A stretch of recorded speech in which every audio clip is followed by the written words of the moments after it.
ఆనంద్ గారు మళ్ళీ వస్తాను. సురేష్ గారు అంటే మిమ్మల్ని క్వశ్చన్ అడగదలుచుకోలేదు. వేణుగోపాల్ గారు ఆనంద్ గారు అడిగినట్టు చెప్పినటువంటి అంశాలు అంటే ఒక వ్యవస్థను 5 సంవత్సరాలలో ఎంత భ్రష్టు పట్టించారనేటటువంటి డెఫినేషన్ అక్కడ ఎనలిస్టులకు కానీ ఇక్కడ మీడియాకు కానీ వ్యవస్థలకు కానీ రావడం లేదు. మీ అంతలా మీరే ఆన్సర్ చెప్పండి, ఎట్లా స్పందిస్తారు?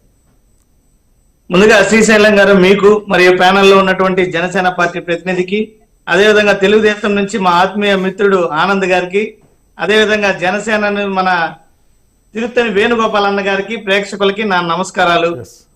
ఈరోజు డిబేట్ లోని ప్రధాన అంశం శ్రీలక్ష్మి గారి కేసుని మళ్ళీ సుప్రీంకోర్టు విచారణకు ఆదేశించడం. ఒక కేసు పైన ఏదైనా కూడా న్యాయ సవాలు చేయడము ఒక కేసు ఆరోపణలు ఎదుర్కొంటున్నట్టు వారికి ఉన్నటువంటి హక్కు. ఆ హక్కులో భాగంగా శ్రీలక్ష్మి గారు సుప్రీంకోర్టు తలుపు తట్టడం జరిగింది. సుప్రీంకోర్టు కూడా సిబిఐ కానీ శ్రీలక్ష్మి గారు కానీ వారి వాదనలు విన్న తర్వాత ఇది ట్రయల్ జరగాల్సిందే అన్నటువంటి స్పష్టమైనటువంటి తీర్పుని ఇవ్వడం జరిగింది. ఇందులో ఎక్కడ కూడా తప్పు పట్టాల్సినటువంటి అవసరం లేదు. న్యాయ ప్రక్రియలో ఇదంతా కూడా భాగస్వామ్యమే. అయితే మా మిత్రుడు ఆనంద్ గారు చెప్పినట్టు ఆవిడ ఎందుకు జైలుకి వెళ్ళిందో చెప్పండి. అదే చెప్తున్నా. ఒక నిమిషం, జైలుకి వెళ్ళినంత మాత్రాన దోషి అని ఉద్ఘాటించడం మంచి పద్ధతి కాదు.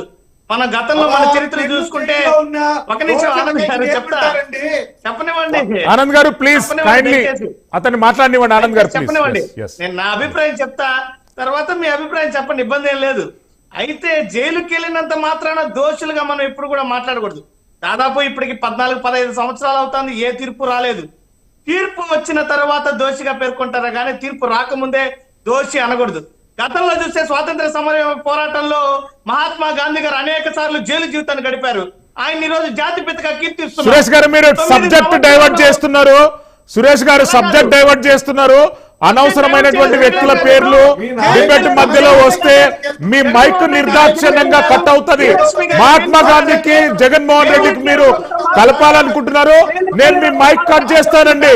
నా దగ్గర నిర్దాక్షిణ్యంగా కట్ చేస్తాను. మీరు ఒక ఉన్నత విలువలు కల వ్యక్తుల పేర్లు డిబేట్ మధ్యలో తీసుకురాకూడదు ప్లీజ్. నేను ఒక విషయం చెప్తున్నా, లేదండి. జగన్మోహన్ రెడ్డి గారి అవినీతి రాజ్యాంగానికి మీరు వకాల్తా పుచ్చుకోకూడదు. దేశ చరిత్రలోనే ఎక్కడ జగనంత అవినీతికి మీరు పాల్పడ్డారు.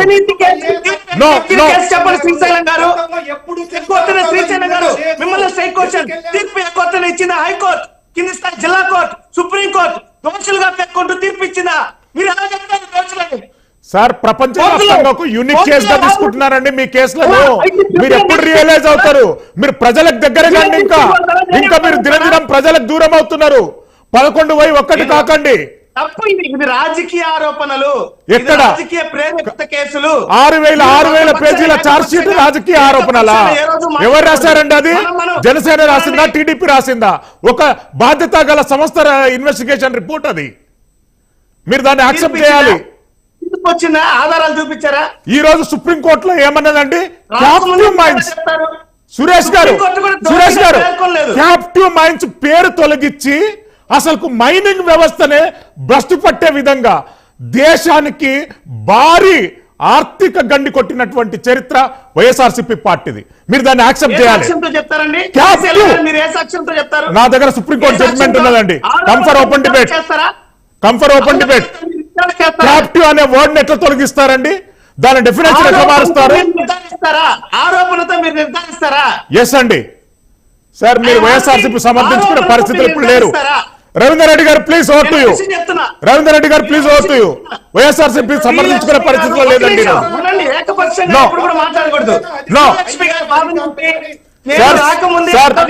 ఆనెస్ట్ అధికారులను కరప్ట్ అధికారులుగా మార్చినటువంటి చరిత్ర వైఎస్ఆర్సీపీదా కాదా?